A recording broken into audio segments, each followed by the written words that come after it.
اللہ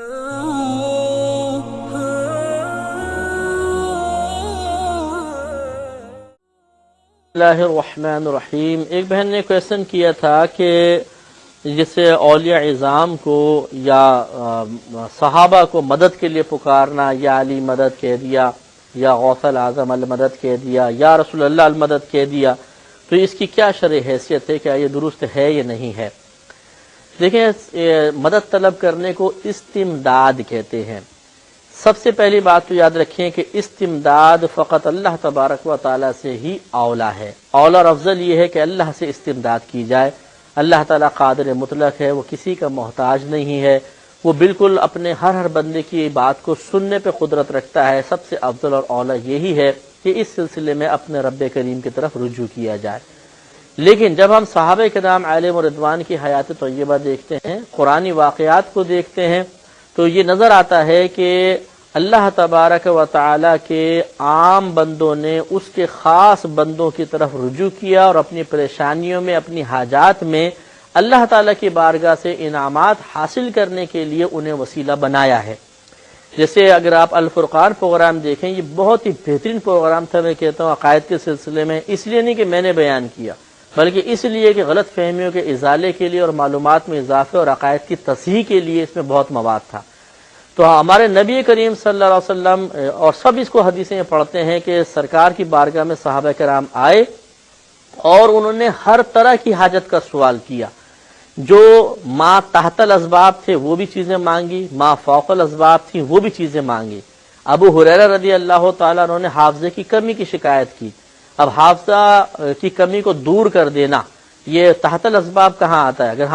اگر وہ سرکار معجون دیتے، کوئی اور چیزیں بادام پستے وغیرہ کھلاتے تو کوئی بات بھی تھی کہ یہ اسباب کے تحت آیا، لیکن سرکار نے تو چادر بچھائی، جو اللہ نے چاہا پڑھا اور فرمایا ابو ہریرہ سمیٹ لو۔ سمیٹا تو حافظے کی قوت تیز ہو گئی، اور فرماتے اتنی بہترین میری حافظے کی قوت ہو گئی کہ پھر مرتے دم تک کوئی چیز نہیں بھولا۔ یہ ایک واقعہ، اس طرح کے سینکڑوں واقعات موجود ہیں کہ صحابہ کرام نے اپنی حاجات کے سلسلے میں نبی کریم صلی اللہ علیہ وسلم کی بارگاہ میں عرض کی ہے، حالانکہ وہ یہ بات ہم سے بہتر جانتے تھے کہ اللہ تبارک و تعالیٰ سننے پہ بھی قدرت رکھتا ہے، عطا فرمانے پہ بھی قدرت رکھتا ہے، وہ کسی کا محتاج نہیں۔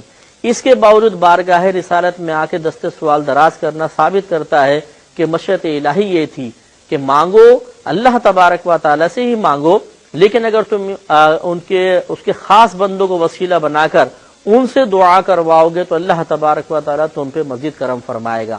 جیسے کہ قحط سالی کے جتنے بھی واقعات دیکھ لیں، کیوں آئے تھے صحابہ کرام نبی کریم صلی اللہ علیہ وسلم کے پاس، اور جواب میں سرکار نے کیوں نہیں فرمایا کہ تم اللہ کو چھوڑ کر میرے پاس کیوں آ گئے ہو؟ ڈائریکٹ مانگو اللہ تعالیٰ سے، کہ اللہ تعالیٰ سنتا نہیں ہے تمہاری بات؟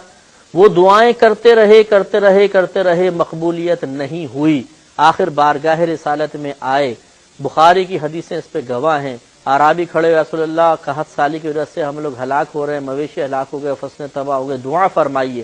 سرکار نے ہاتھ اٹھا کر دعا کی، ہاتھ نیچے نہیں آنے پائے تھے کہ اتنی بارش برسی کہ صحابہ کرام کہتے ہیں کہ ہم گھٹنے پانی میں اپنے گھروں کو واپس گئے۔ بتائیے اس سے کیا آپ کو نتیجہ نکلتا ہے کہ اتنا صحابہ کرام کی دعائیں غیر مقبول رہیں، سرکار کی بارگاہ میں آ کے عرض کی، فوراً ایک دم بارش برسنے لگ گئی۔ تو اگر معاذ اللہ ثم معاذ اللہ کسی اللہ کے مخصوص بندے، خاص بندے کی بارگاہ میں آ کر دعا کی درخواست کرنا اور اپنی حاجت کی تکمیلی حاجت کو پورا کرنے کے سلسلے میں ان سے ریکویسٹ کرنا کفر و شرک میں داخل ہوتا تو اس کو آپ کیا نام دیں گے؟ تو بس یہی وہ چیز ہے، اس کو ذہن میں رکھیے تاکہ غلط فہمی کا ازالہ ہو کہ اگر کوئی کسی مخلوق کے پاس جا کر ان سے دعا کرواتا ہے تو یہ اللہ کو چھوڑ کر جانا نہیں ہے، بلکہ تعلق الہی کو مضبوط کرنے کی غرض سے ایسا ہے۔ اور یہ میں اس کو بہت بڑی خیانت تصور کروں گا کہ اس قسم کے معاملے میں اس اللہ کے نیک بندے اور اللہ تعالیٰ کو مقابل کھڑا کر دینا۔ تم اللہ کو چھوڑ کے ادھر جا رہے ہو، کیوں آپ نے مقابل لے کر آئے؟ اللہ کو چھوڑ کے کون جا رہا ہے؟ معاذ اللہ ثم معاذ اللہ۔ یہ جو بندے ہیں یہ بھی اگر کچھ دیں گے، ایک تنکا بھی دیں گے، تو اس سلسلے میں اللہ کے محتاج ہیں۔ اللہ تعالیٰ کے عطا کے بغیر کوئی بھی ایک تنکا بھی نہیں دے سکتا، یہ عقیدہ ذہن میں رکھیے۔ اللہ تعالیٰ کی عطا سے ان کو بڑے اختیارات حاصل ہوتے ہیں، یہ کسی کے لیے دعا کر دیتے ہیں تو بیڑا پار ہو جاتا ہے۔ تاریخ اس پر گواہ ہے، صحیح حدیثیں اس پہ گواہ ہیں۔ عیسیٰ علیہ السلام کو اللہ نے قدرت دی تھی کہ آپ مادرزاد اندھوں کو بینائی دے دیا کرتے تھے، کوڑی کے بدن پر ہاتھ پھیر تو اس کو شفا حاصل ہو جاتی تھی۔ میں آپ سے سوال کرتا ہوں، کیا اس زمانے میں کوڑی آپ کے پاس نہیں آتے ہوں گے؟ اندھے آپ کے پاس آ کے اپنے علاج نہیں کرواتے ہوں گے؟ یا عیسیٰ ہماری آنکھیں ہمیں آنکھیں دے دیجئے، ہمیں ہمارے کوڑ کے مرض کو دور کر دیجئے، اور آپ نے ان کے علاج بھی فرمایا۔ اللہ تعالیٰ نے جو آپ کو صلاحیت عطا فرمائی، کیوں عطا فرمائی؟ تاکہ مخلوق خدا کو فائدہ پہنچائے۔ اور مادرزاد اندھے کے ہاتھ پھیر کر اس کو آنکھیں دے دینا، یہ ما تحت الاسباب کہاں ہے؟ تو ما فوق الاسباب ہے۔ اور اگر آپ یہ کہیں کہ نبی کا معجزہ ہے، تو نبی کا معجزہ ایک الگ بات ہے۔ نبی کا معجزہ اگر شرک پر مشتمل ہو تو کیا وہ معجزہ کہلائے گا؟ اور کیا اس پہ گرفت نہیں ہوگی؟ معاذ اللہ ثم معاذ اللہ، شرک تو شرک ہے، چاہے وہ معجزے کی شکل میں نظر آئے، چاہے غیر معجزے کی شکل میں نظر آئے۔ لہذا یہ خیال بھی غلط ہے کہ جو وہ تو صرف معجزہ تھا تو وہاں جائز، باقی اور جگہ کسی مخلوق خدا کے پاس جا کے طلب سوال کرنا یا اپنی حاجت کو پورا کرنے کے لیے سوال کرنا یہ ناجائز ہوگا، غلط ہے۔ خلاصہ کلام یہ ہے کہ اللہ تعالیٰ کی بارگاہ سے اپنے تعلق کو مضبوط کر کے اس کی بارگاہ میں رجوع کرنا سب سے افضل اور اولیٰ ہے۔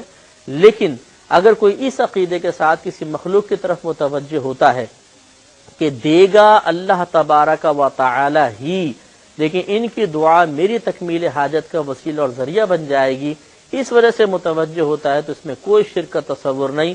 اگر کوئی اس میں بھی شرک کا تصور رکھے تو کوئی نبی، کوئی ولی، کوئی صحابی اس شرک کے فتوے سے نہیں بچ سکتا ہے، اور ان سب کو مشرک کہہ دینے والا خود اپنے ایمان کی کیسے حفاظت کرے گا؟ یہ پھر وہ خود بیچارہ اس کا جواب تلاش کر لے، ورنہ ہمیں لکھ کر بھیج دے کہ کس طریقے سے بچے گا۔